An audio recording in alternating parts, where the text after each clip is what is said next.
Hey guys, hope you're all doing well. I'm getting ready to go into the grocery store, but I wanted to do a quick video just to share a thought that I had about a disconnect that exists in the hobby.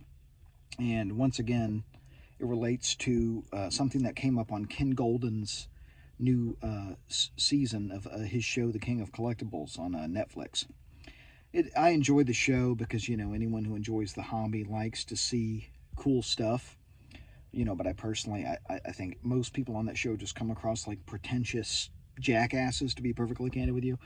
Ken Golden in particular. I'm not sure if they would necessarily even disagree with that assessment. It's just the show's very broy, right? And so it kind of reminds me of a frat house. Um, but that's not what I want to necessarily talk about. What I want to talk about is a moment with someone who is very much a bro type figure in the hobby, Logan Paul, who I have issues with for a number of reasons, as well as issues with his brother, Jake Paul. I think they're both I don't even, let's not even get into it. You can make up your own mind about them. But there's an episode on The King of Collectibles where Ken Golden and Logan Paul, they open up T206 pack. I've talked about that in a previous video.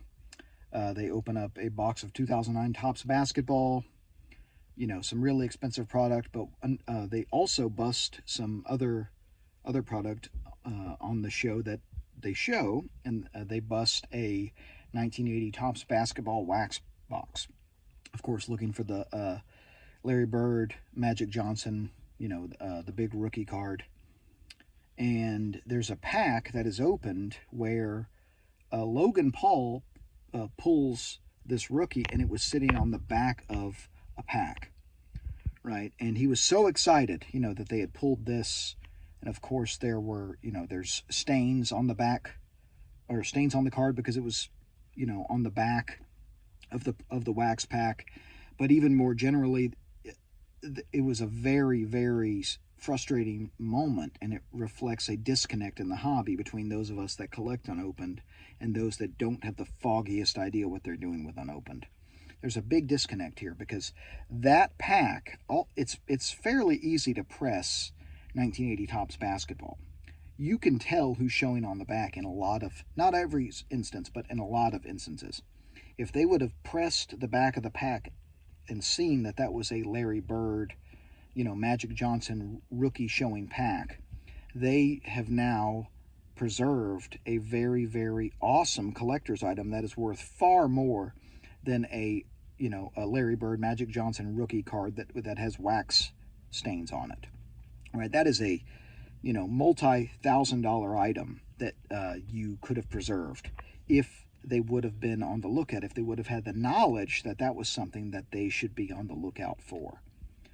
But it's just this breaker bro culture where, they don't understand what a commodity some of these star packs can be to unopened collectors. And so there's just a disconnect there that,